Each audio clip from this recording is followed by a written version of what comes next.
Good morning विद्यार्थी मित्रों। હવે આપણે વિષય અર્થશાસ્ત્રમાં પાઠ ત્રીજો માંગ, જેની અંદર આપણે જોવાનું હતું માંગની મૂલ્ય સાપેક્ષતાના પ્રકારો। તો જેમાંનો પહેલો પ્રકાર સંપૂર્ણ મૂલ્ય સાપેક્ષ માંગ, જે મેં તમને ગઈકાલે સમજાવેલો હતો, પણ આજે ફરી પાછા એક આપણે 5 પ્રકારનો અભ્યાસ કરીશું। પણ સૌપ્રથમ 2 મિનિટનો તમને સમય આપું કે 2 મિનિટની અંદર તમે કોમેન્ટ બોક્સની અંદર પોતાની હાજરી પુરાવી દો।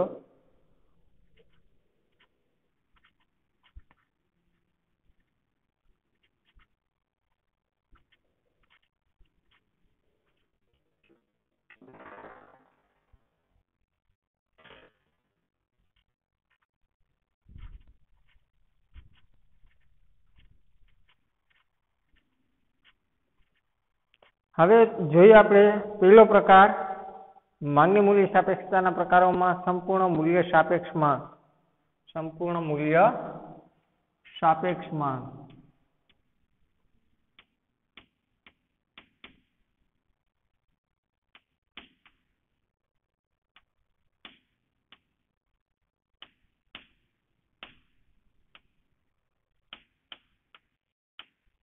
ચોથું સૂત્ર તો કે સિગ્મા પી બરાબર ડેલ્ટા।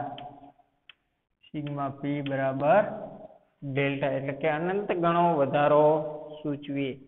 તો આપણે જોઈએ સંપૂર્ણ મૂલ્ય સાપેક્ષ માંગ કોને કહેવાય? તો કે જ્યારે વસ્તુની કિંમતમાં આપણે અહીંયા લખી જ્યારે વસ્તુની કિંમતમાં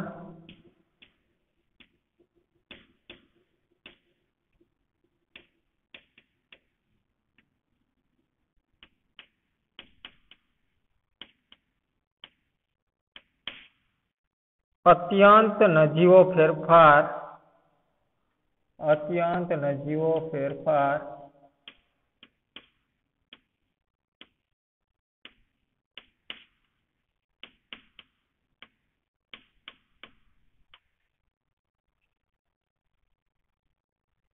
તેની માંગમાં અમર્યાદિત ફેરફાર લાવે, તેની માંગમાં અમર્યાદિત ફેરફાર લાવે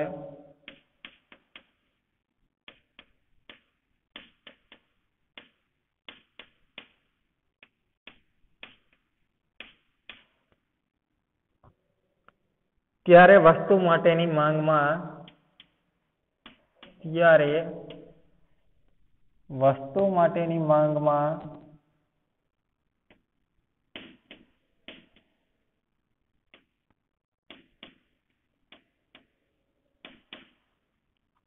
અનંત ફેરફાર થાય છે। અનંત ફેરફાર થાય છે તેને સંપૂર્ણ મૂલ્ય સાપેક્ષ માંગ કહેવાય છે। તેને સંપૂર્ણ મૂલ્ય સાપેક્ષ માંગ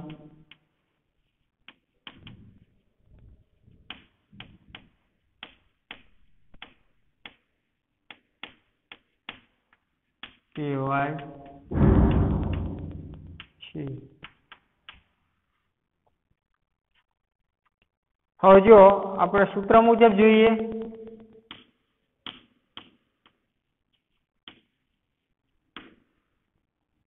તો કે સિગ્મા પી બરાબર માંગમાં થતો ટકાવારી ફેરફાર, માંગમાં થતો ટકાવારી ફેરફાર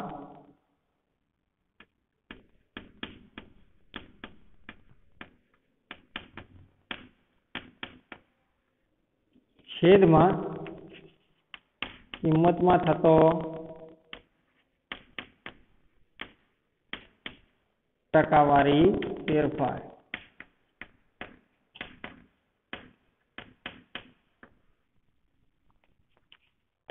હવે તો કે આલ્ફા છેદમાં 1 બરાબર ડેલ્ટા એટલે કે અનંત।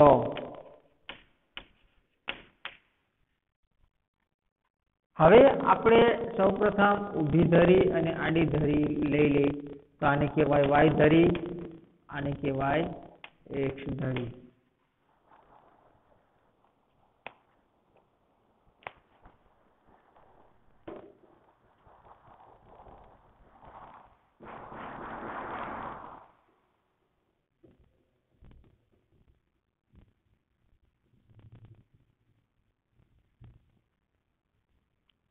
હવે જે આપણે જોઈએ કે દાખલા તરીકે ટી વસ્તુની કિંમતમાં 1% ઘટાડો થતા ટી વસ્તુની કિંમતમાં 1% ઘટાડો થતા તેની માંગમાં સતત વધારો થાય તો અનંત ગણો વધારો થાય એ માંગનો આ અમાપ એટલે કે અનંત આવે. તો આપણે જે વાય ધરી દર્શાવી તો વાય ધરી પર શું લેવું પડશે તો કે વસ્તુની કિંમત. અહીંયા આપણે લઈએ વસ્તુની કિંમત.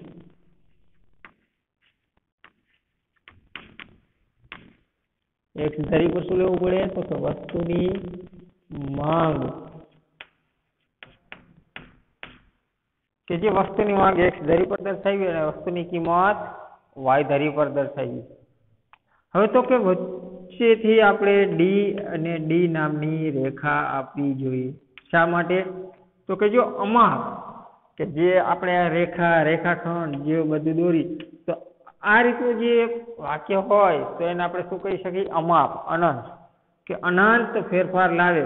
કે જે મેં ગઈકાલે તમને કીધું હતું કે એક ફ્રીજ છે, દાખલા તરીકે ધ્યાન રાખજો અહીંયા આજે આપણે એક ટીવી લઈએ, એક ટીવીની કિંમત 30,000 રૂપિયા છે.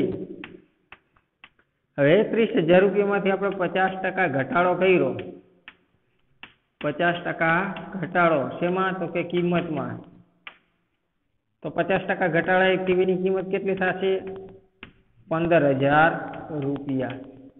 હવે જેવી 15,000 રૂપિયા ટીવીની કિંમત થાય એટલે ટીવીની માંગ દિવસે ને દિવસે વધતી જોવા મળે, એટલે કે અમાપ અનંત ફેરફાર જોવા મળે.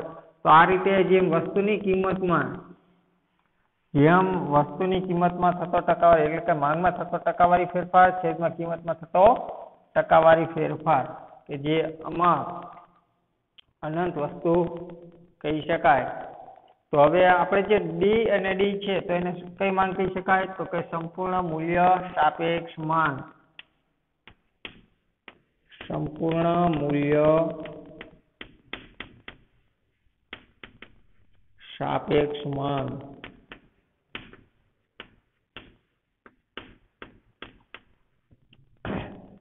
હવે આનાથી વિરુદ્ધ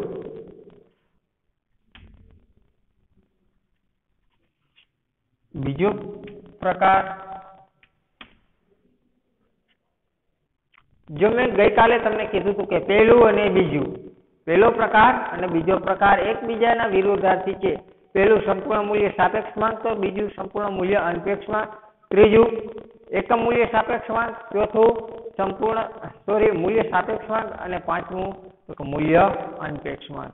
કે ચોથું અને પાંચમું એ બંને એકબીજાના વિરુદ્ધાર્થી છે, જ્યારે ત્રીજું તો કે એક સમાન જોવા મળે અને પેલું બીજું તો કે એકબીજાના વિરુદ્ધાર્થી છે. તો જોઈએ આપણે સંપૂર્ણ મૂલ્ય અનપેક્ષ માંગ.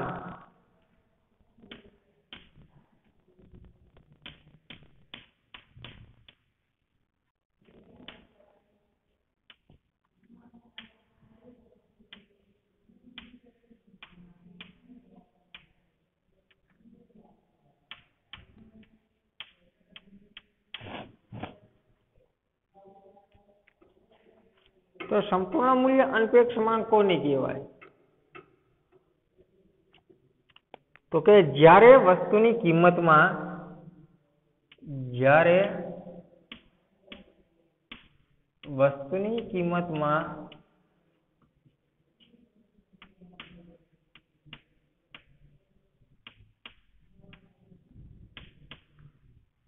ગમે એટલો ફેરફાર થાય,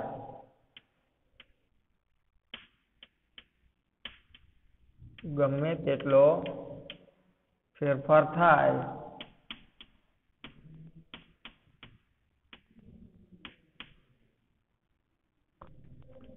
પણ વસ્તુની માંગ સ્થિર રહેવા પામે, પણ વસ્તુની માંગ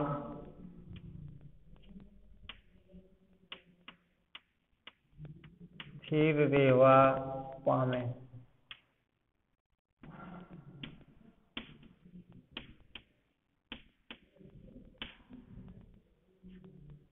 તો તેવી વસ્તુની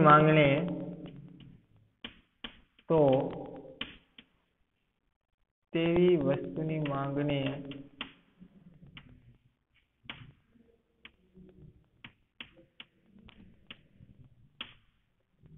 સંપૂર્ણ મૂલ્ય અનપેક્ષમાં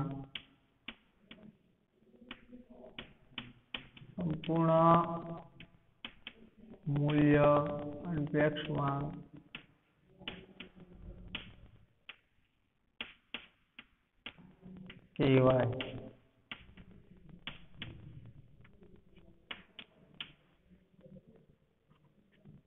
હવે સૂત્ર મુજબ આપણે જોઈએ,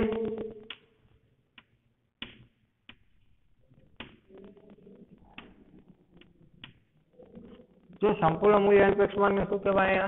તો કે સિગ્મા પી બરાબર 0.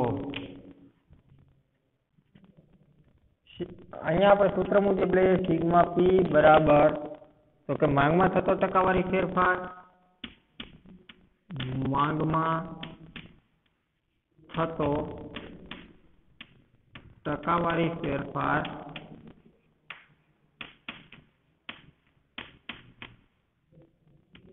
છેદમાં કિંમતમાં થતો ટકાવારી ફેરફાર.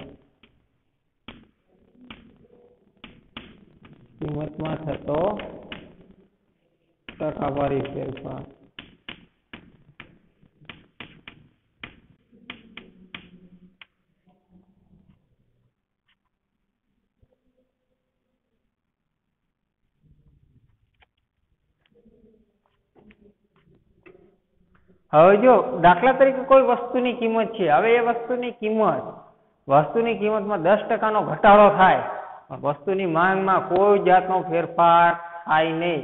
તો વસ્તુની કિંમતમાં 10% નો ઘટાડો થયો કે વસ્તુની કિંમતમાં 20% નો ઘટાડો થયો, પણ છતાં એની માંગમાં કોઈ જાતનો વધારો થતો નથી. તો આવી માંગને શું કહેવાય? તો કે સંપૂર્ણ મૂલ્ય અનપેક્ષ માંગ કહેવાય. તો એ વસ્તુમાં શેનો સમાવેશ થાય?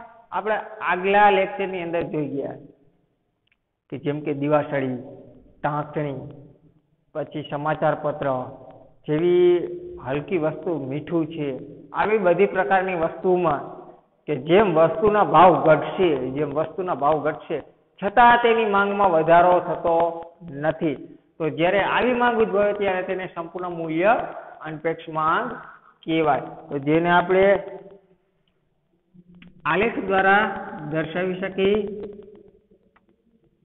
એક્સ ધરી અને વાય ધરી. વાય ધરી પર હંમેશા શું? તો કે વસ્તુની કિંમત,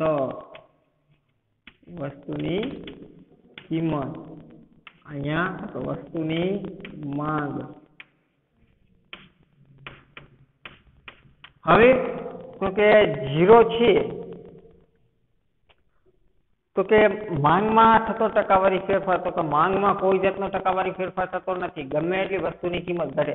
દાખલા તરીકે મીઠું, દિવાસળી, સમાચાર પત્ર, ટાંકણી જેવી વસ્તુ છે, એ વસ્તુની કિંમત 10 રૂપિયા છે. 10 રૂપિયામાંથી દાખલા તરીકે મીઠાના 8 રૂપિયા કરવામાં આવે તો મીઠાની જથ્થાબંધ ખરીદી એક સાથે વધતી જતી નથી. એટલે કે મીઠાને એટલી બધી વેપાર થતો નથી કે માત્ર ને માત્ર જીવન જરૂરિયાત છે એટલી જ વસ્તુ ખરીદવામાં આવે.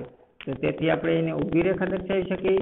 ડીડી એ કઈ રેખા છે? તો કે સંપૂર્ણ મૂલ્ય અનપેક્ષ માંગ. સંપૂર્ણ મૂલ્ય અનપેક્ષ માંગ.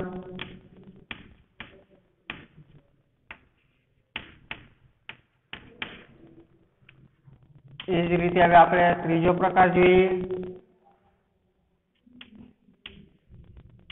કયું આવશે? એકમ મૂલ્ય સાપેક્ષ માંગ. એકમ મૂલ્ય સાપેક્ષ માંગ.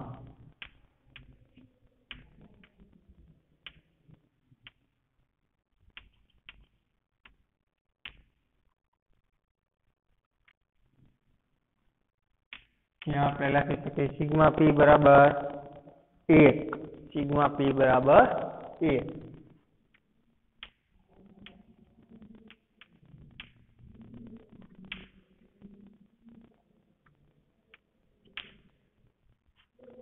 હવે એકમ મૂલ્ય સાપેક્ષમાંક કોને કહેવાય?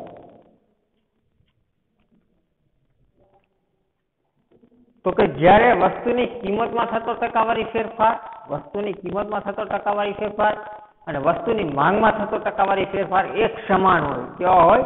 એક સમાન। એટલે કે વસ્તુની કિંમતમાં થતો ટકાવારી ફેરફાર અને વસ્તુની માંગમાં થતો ટકાવારી ફેરફાર એક સમાન હોય તો ત્યારે એવી માંગને એકમ મૂલ્ય સાપેક્ષ માંગ કહેવાય। તો આપણે પાછળના આધારે જોઈએ કે જ્યારે કિંમતના ટકાવારી ફેરફાર જ્યારે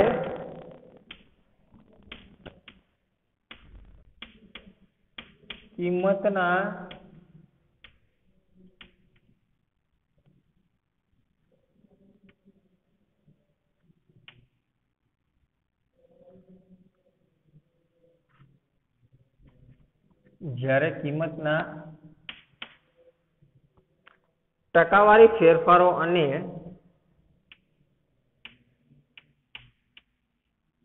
ટકાવારી ફેરફારો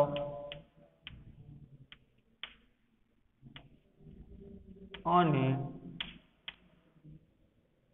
માંગના ટકાવારી ફેરફાર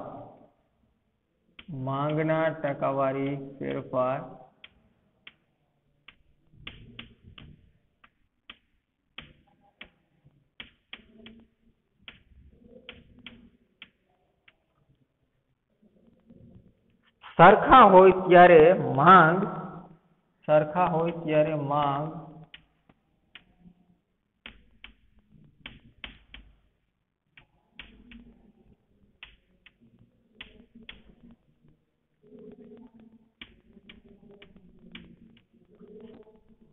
સપ્રમાણ મૂલ્ય સાપેક્ષ છે તેમ કહેવાય છે।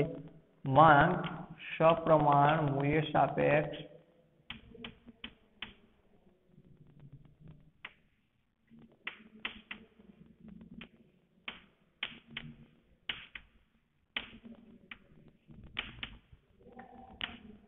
તેમ કહેવાય જેને એકમ મૂલ્ય સાપેક્ષ માંગ પણ કહેવાય છે। જેને એકમ મૂલ્ય સાપેક્ષ માંગ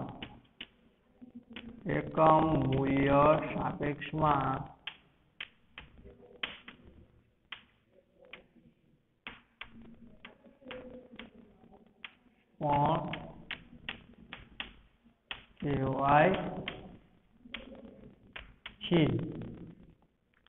હવે કે દાખલા તરીકે એસ વસ્તુની કિંમતમાં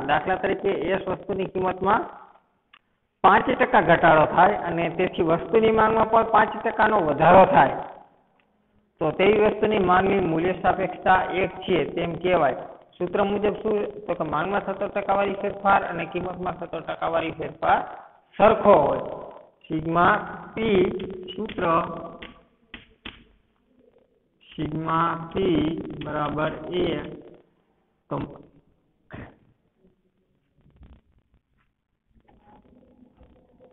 માંગમાં થતો ટકાવારી ફેરફાર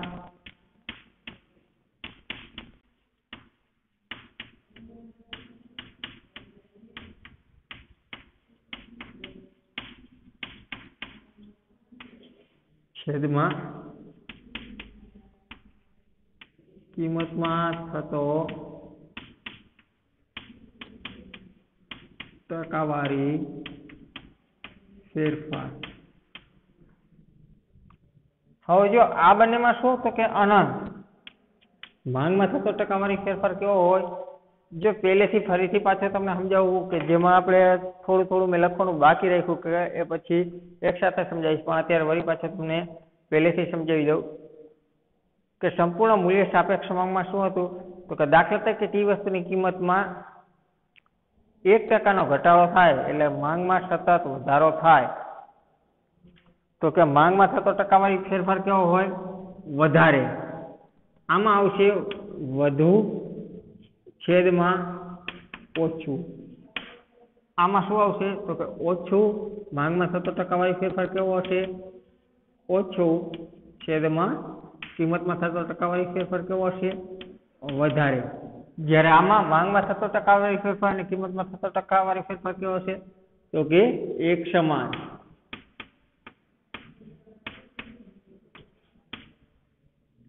યાદ રાખજો, જો આ વધુ ઓછું વધારે અને એક સમાન એટલા માટે તમને લખાયું હોય કે જેથી કરીને તમને યાદ રહી જાય. યાદ રહે એટલે ગોખવાની જરૂર ન પડે. ગોખશો તો કોઈ જાતનો મેળ નહીં પડે. ગોખવાથી કોઈ વસ્તુ યાદ રહેતી નથી. માત્ર ને માત્ર તમે યાદ રાખી શકો, પણ કેટલી વાર? તો કે થોડા સમય માટે જ. ગોખેલું જ્ઞાન જાજી વાર યાદ રહેતું નથી. પણ જે આપણે આપણા મનથી સમજેલા હોય એ આપણને સતત યાદ રહેતું હોય છે. એટલા માટે તો કે આ એકબીજાના વિરુદ્ધાર્થી છે. કેવા છે? એકબીજાના વિરુદ્ધાર્થી. જ્યારે આ એક સમાન, તો કે માંગમાં થતો ટકાવારી ફેરફાર અને કિંમતમાં થતો ટકાવારી ફેરફાર કેવો હોય? એક સમાન હોય છે. કે જ્યારે તેને એકમ મૂલ્ય સાપેક્ષ માંગ કહેવાય.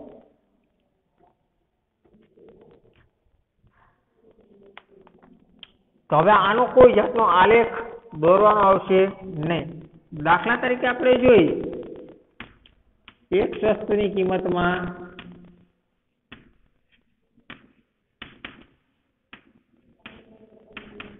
5%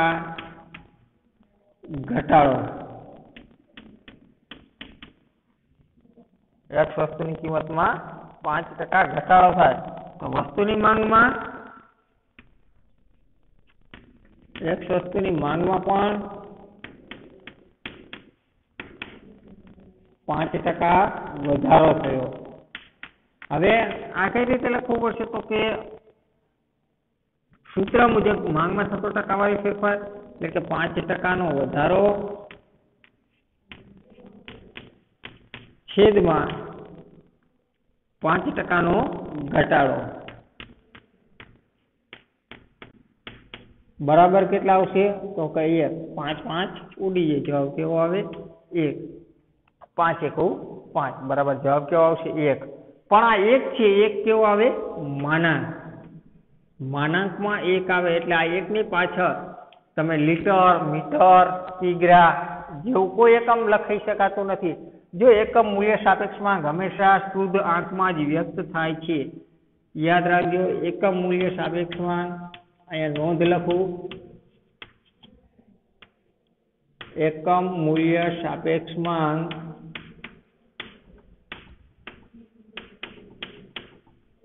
હંમેશા શુદ્ધ આંકમાં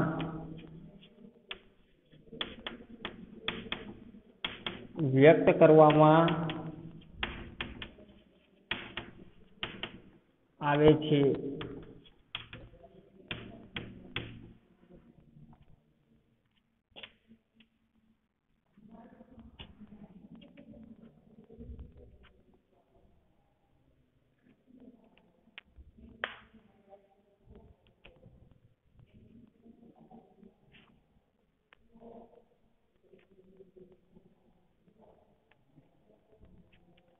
જેને આપણે આલેખ દ્વારા પણ સમજી શકીએ કે વસ્તુની કિંમતમાં થતો ટકાવારી ફેરફાર અને વસ્તુની માંગમાં થતો ટકાવારી ફેરફાર સરખો થતો હોવાથી વસ્તુની માંગ એકમ મૂલ્ય સાપેક્ષ છે તેમ કહેવાય.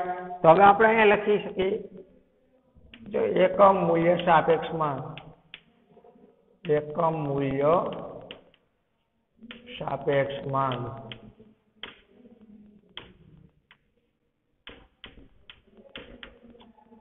તો જે આપણે y ધરી અને x ધરી y ધરી વસ્તુની કિંમત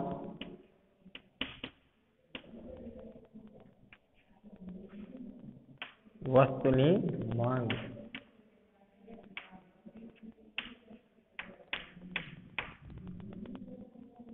હવે તો અહીંયા આપણે બે નામ દર્શાવવા પડશે, P અને P1, કારણ કે બંને એક સમાન છે એટલા માટે. અહીંયા નામ આપવું પડશે AM અને M1. P થી આપણે શું કરવું પડશે? M સુધી અને P1 થી M1 સુધી.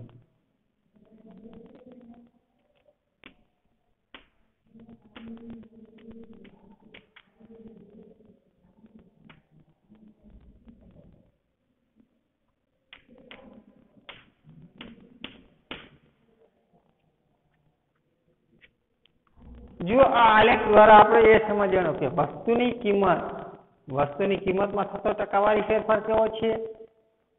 તો કે જ્યારે હાવ નજીવો જોવા મળે ત્યારે માંગમાં થતો ટકાવારી ફેરફાર, તો કે એ પણ વસ્તુમાં હાવ નજીવો જોવા મળે કે બંને એક સમાન છે. કેવા છે? એક સમાન. તો આપણે જેને ડીડી જોડતી રેખા છે એને કઈ રેખા કહી શકાય? તો કે એકમ મૂલ્ય સાપેક્ષ માંગ. એકમ મૂલ્ય સાપેક્ષ માંગ કહી શકાય. તો આ રીતે આપણે 3 ભાગ પૂરા કર્યા. હવે ચોથો ભાગ આપણે જોઈશું સંપૂર્ણ મૂલ્ય સાપેક્ષ માંગ અને મૂલ્ય અનપેક્ષ માંગ. તો મૂલ્ય સાપેક્ષ માંગ આપણે જોઈએ 2 મિનિટમાં.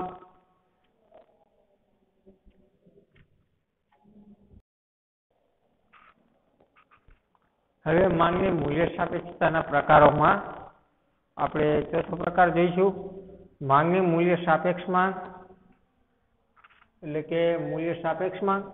ચોથો પ્રકાર મૂલ્ય સાપેક્ષ માંગ.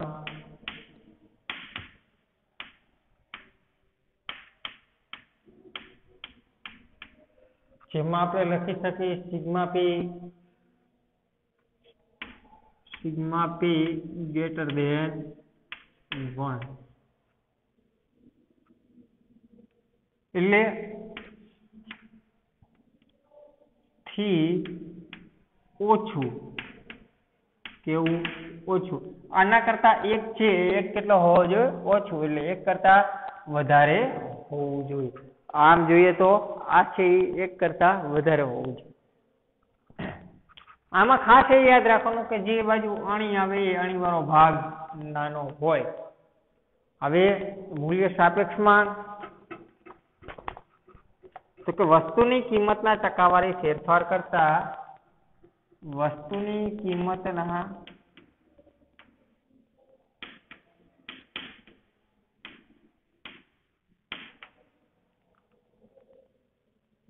ટકાવારી ફેરફાર કરતા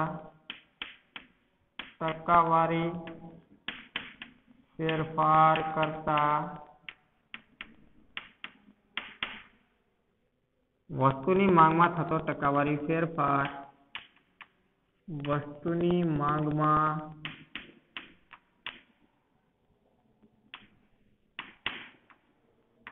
થતો ટકાવારી ફેરફાર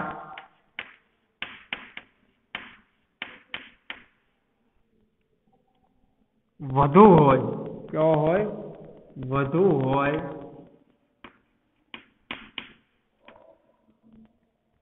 તો તેવી વસ્તુની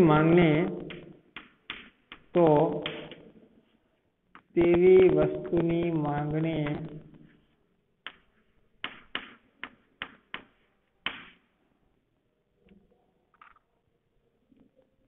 મૂલ્ય સાપેક્ષ માંગ કહેવાય છે. મૂલ્ય સાપેક્ષ માંગ કહેવાય છે.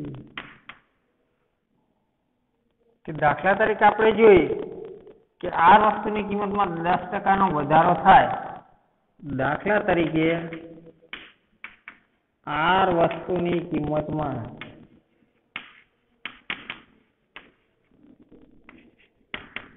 10% શું થયું? તો કે વધારો થયો. વધારો થાય અને આ વસ્તુની તેના પરિણામે વસ્તુની માંગમાં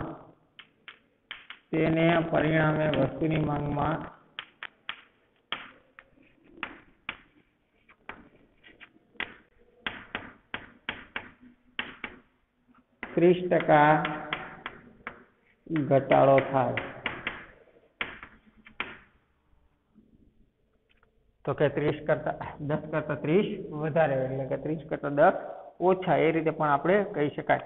તો હવે એને આપણે સૂત્ર મુજબ કઈ રીતે લખી શકીએ? તો સૂત્ર મુજબ સિગ્મા પી બરાબર માંગમાં થતો ટકાવારી ફેરફાર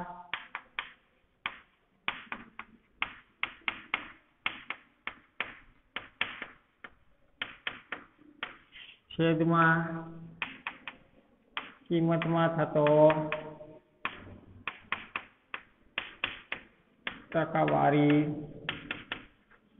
ફેરફાર. તો માંગમાં થતો ટકાવારી ફેરફાર કેટલો છે? માંગમાં થતો ટકાવારી ફેરફાર 30 છે. વસ્તુની કિંમતમાં 10 છે.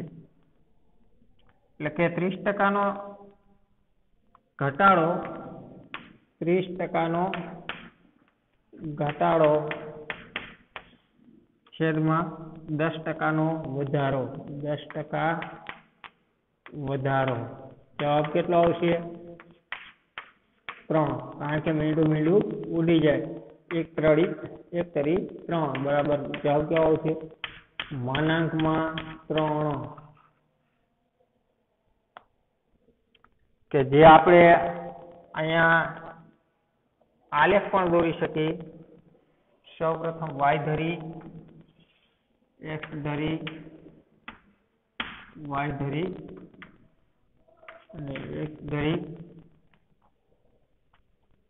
0 લઈ m1 p1 અને p. તો કે અહીંયા વસ્તુની કિંમત અહીંયા વસ્તુની માંગ.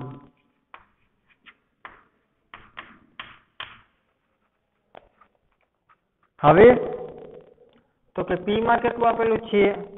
તો કે m જેટલું. p માં આપેલું છે m જેટલું. p1 માં કેટલું આપેલું છે?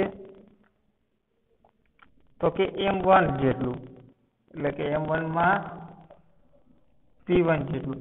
p1 અહીંયા નહીં પણ આની બાજુમાં જ રાખવાનું છે. p1 થી m1 કે જે બંને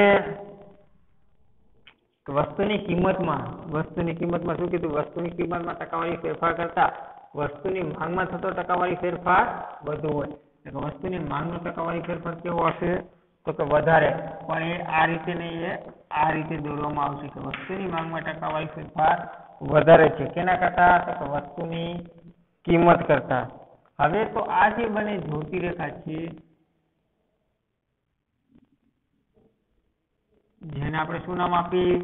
dd એ કેવી રેખા છે? કેવી માંગ છે? તો કે મૂલ્ય સાપેક્ષ માંગ. મૂલ્ય સાપેક્ષ માંગ.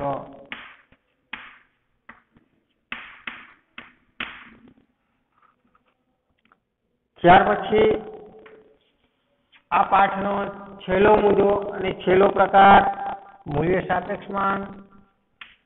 5મો પ્રકાર મૂલ્ય સાપેક્ષ માંગ.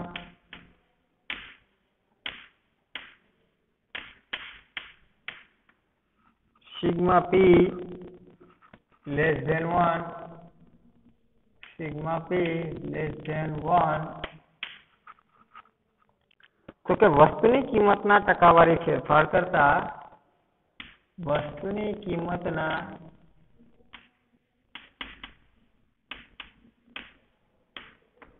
ટકાવારી ફેરફાર કરતા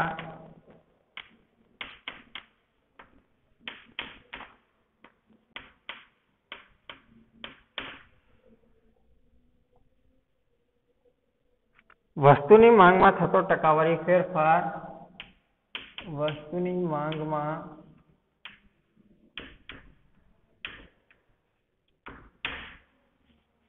થતો ટકાવારી ફેરફાર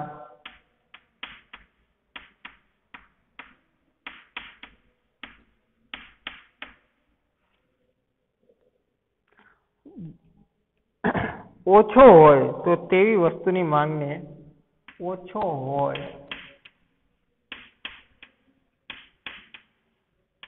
તો તેવી વસ્તુની માંગને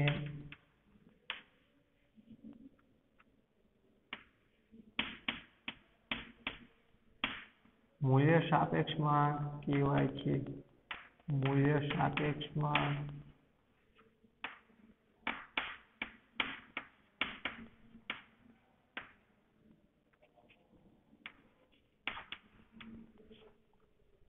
કહેવાય છે. દાખલા તરીકે આપણે જોઈએ જી વસ્તુની કિંમતમાં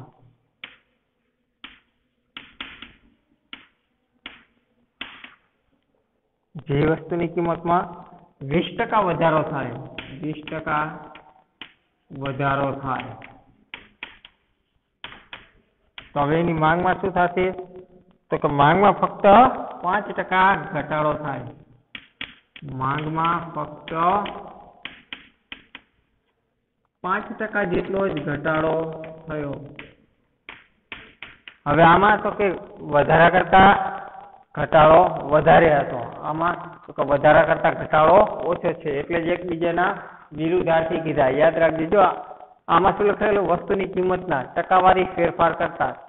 તો આમાં શું લખેલું વસ્તુની કિંમતના ટકાવારી ફેરફાર કરતા હું શું હોય વસ્તુની માંગમાં થતો ટકાવારી ફેરફાર કેવો હોય વધુ હોય તો અહીંયા વસ્તુની ટકાવારી ફેરફાર ઓછો હોય તો તે વસ્તુની માંગને મૂલ્ય સાપેક્ષ માંગ કહેવાય. તો અહીંયા મૂલ્ય અનપેક્ષ માંગ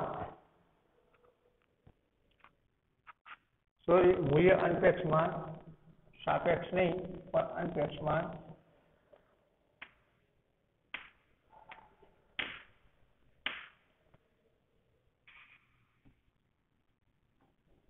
મૂલ્ય અનપેક્ષ માંગ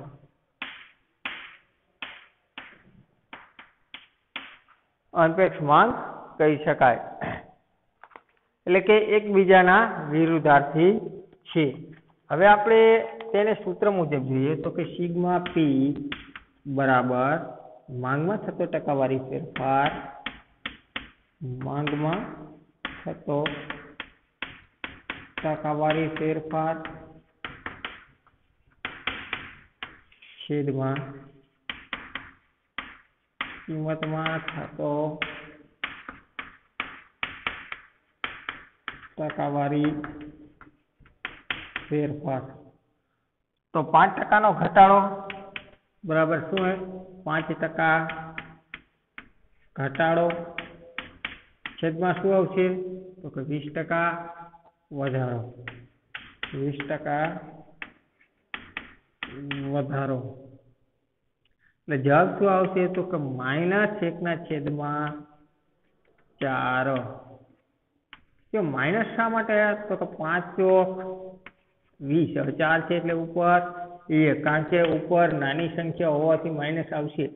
-1/4 તો જવાબ કેવો આવે તો કે -1/4 છે એટલે માનાંકની અંદર 0.25 કારણ કે માઇનસ નીકળી જાય એટલે કે 0 પોઈન્ટની અંદર જવાબ આવે એટલે માઇનસ નીકળી જશે અને માનાંકની અંદર શુદ્ધાંક વ્યક્ત થાય એટલે કે 0.25. આમ આપણે જોઈએ હવે એનો આલેખ 0 x ધરી y ધરી વસ્તુની કિંમત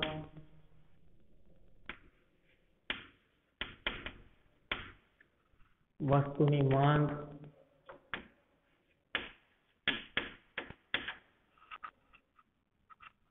M1 અને M અહીંયા તો કે P અને P1 P1 માં કેટલું આપેલું છે તો કે M1 જેટલું. હવે P માં તો કે M જેટલું.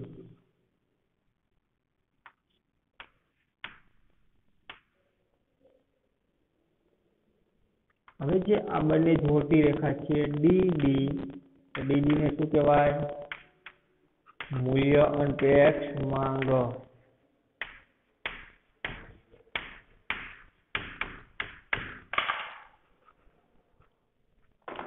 અહીંયા આપણું ઇકોનોમિક્સ પાઠ 3 તમારે પૂર્ણ થશે કારણ કે ત્યાર પછીની માંગની આવક સાપેક્ષતાના પ્રકાર છે એ મુદ્દો આપણે કોરોના જેવી મહામારીને ધ્યાનમાં લઈને મુદ્દો અભ્યાસક્રમમાંથી બાદ કરેલો છે તેથી મુદ્દો અભ્યાસક્રમમાં લેવાનો છે નહીં. તો અહીંયા આપણે આપણું ચેપ્ટર પૂરું થાય છે। હવે આ ચેપ્ટરની અંદર તમારે કયા કયા પ્રશ્ન લખવાના છે એ પ્રશ્ન તમને હું ટીક કરાવી દઉં। તો કે સ્વાધ્યાયની અંદર વિકલ્પ બધા લખવાના રહેશે, એક વાક્ય વાળા બધા।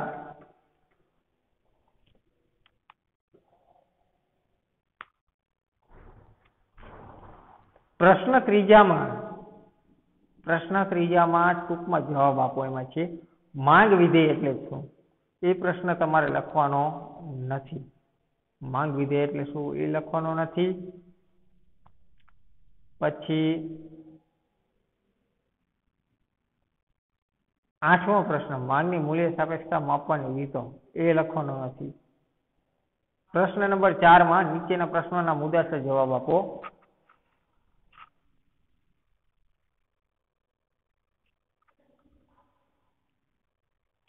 એમાં પ્રશ્ન બીજો માંગમાં વિસ્તરણ સંકોચન આકૃતિ સહિત અને માંગમાં વધારો ઘટાડો આકૃતિ સહિત, આ બે પ્રશ્ન તમારે નથી લખવાના, બાકીના 3 લખવાના છે। પ્રશ્ન 5માં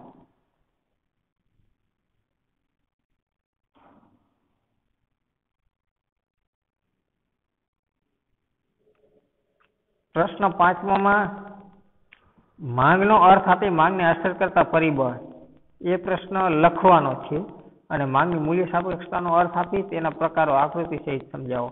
એટલે કે પહેલો પ્રશ્ન અને ત્રીજો પ્રશ્ન તમારે લખવાનો થશે નહીં। વ્યક્તિગત માંગ વાળો અને માંગના નિયમને અનુસૂચિને આકૃતિની મદદથી સમજાવો, આ બે પ્રશ્ન લખવાના છે નહીં। ફરી પાછો તમને કહું, પ્રશ્ન નંબર 3માં પ્રશ્ન પહેલો માંગ વિધેય એટલે શું અને પ્રશ્ન 8મો આ બે પ્રશ્ન લખવાના નથી। પ્રશ્ન 4માં પ્રશ્ન બીજો માંગમાં વિસ્તરણ અને સંકોચન આકૃતિ સહિત સમજાવો અને પ્રશ્ન ત્રીજો માંગમાં વધારો ઘટાડો આકૃતિ સહિત સમજાવો, આ બે પ્રશ્ન લખવાના નથી।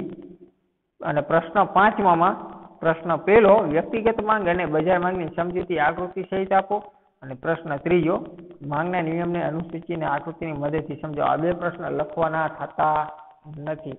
બાકી બધું સ્વાધ્યાય તમારે તમારી પાકી નોટની અંદર લખી નાખવું।